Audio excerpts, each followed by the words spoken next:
Let's see this question. Which of the following conditions are favorable for SN2 mechanism in an alkyl halide?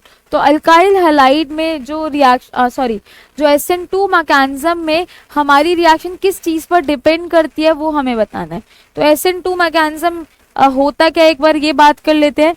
तो SN2 mechanism में basically अगर हम कोई alkyl halide की बात कर रहे हैं तो हम यूजुअली 1 डिग्री अल्काइल हैलाइड की यहाँ पे बात करते हैं। क्यों? क्योंकि क्या होता है, जो हमारा न्यूक्लियोफाइल होता है वो बैक साइड से अटैक करता है। तो अगर 1 डिग्री अल्काइल हैलाइड होगा तो उसे लेस हिंड्रेंस मिलेगी। ठीक है, तो हमारा जो न्यूक्लियोफाइल है इसका जुड़ना और लीविंग ग्रुप का निकलना ये क्या होता है, हमारा साइमल्टेनियसली होता है। ठीक है, तो ये हमारी कुछ ट्रांजिशन स्टेट का यहाँ पे क्या होता है, फॉर्मेशन होता है।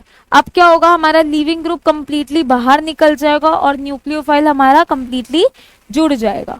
ठीक है, तो यहाँ पे जो हमारा कॉन्फ़िगरेशन देख रहे हैं वो बिल्कुल अपोजिट हो जाती है, इन्वर्जन हो जाता है यहाँ पे। ठीक है, तो जो हमारी जो SN2 मैकेनिज्म होता है वो किस किस फैक्टर्स पे डिपेंड करता है। सबसे पहले ये रिएक्शन होने के लिए पोलर एप्रोटिक सॉल्वेंट का होना जरूरी है। ठीक है, पोलर एप्रोटिक सॉल्वेंट होना चाहिए। सेकंड, अगर मैं बात करूं तो ये मैकेनिज्म का रेट किस किस चीज पर डिपेंड करता है। रेट डिपेंड करता है हमारा directly proportional to concentration of nucleophile. ठीक है, या फिर सिंपली न्यूक्लियोफाइल लिख देती हूँ, स्क्वायर ब्रैकेट है, मतलब कॉन्सेंट्रेशन की ही बात कर रहे हैं हम यहाँ पे। ठीक है, न्यूक्लियोफाइल की कॉन्सेंट्रेशन पर साथ में अल्काइल हैलाइड की कॉन्सेंट्रेशन पर भी क्या करता है, डिपेंड करता है। ठीक है, ऑल्सो अगर हम बात करें तो ये जो हमारी रिएक्शन है वो 1 डिग्री अल्काइल हैलाइड के केस में सबसे फास्ट होती है, then 2 degree alkyl halide and then 3 degree alkyl halide के केस में। इसके अलावा ये जो इसका रेट होता है वो इनवर्सली प्रोपोर्शनल होता है किसके, स्टेरिक हिंड्रेंस के।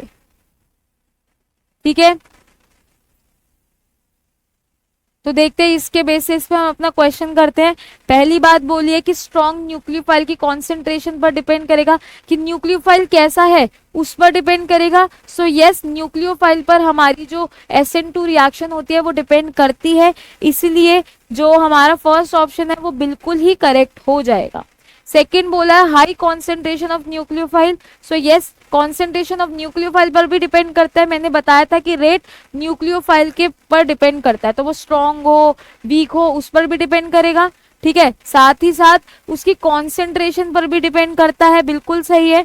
थर्ड बोला 3 डिग्री अल्काइल हैलाइड, तो SN2 के केस में हमारा 3 डिग्री अल्काइल हैलाइड सबसे लेस रिएक्टिव होता है।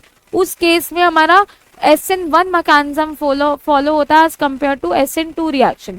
तो ये वाली स्टेटमेंट बिल्कुल गलत हो जाएगी। एंड फोर्थ बोला है पोलर प्रोटिक सॉल्वेंट, तो पोलर प्रोटिक सॉल्वेंट के केस में SN1 मैकेनिज्म फेवरेबल होता है as compare to SN2 reaction. तो ये वाली स्टेटमेंट भी बिल्कुल गलत हो जाएगी। तो जो हमारे करेक्ट ऑप्शन हो जाएंगे वो कौन से हो जाएंगे, strong nucleophile and high concentration of nucleophile. ठीक है।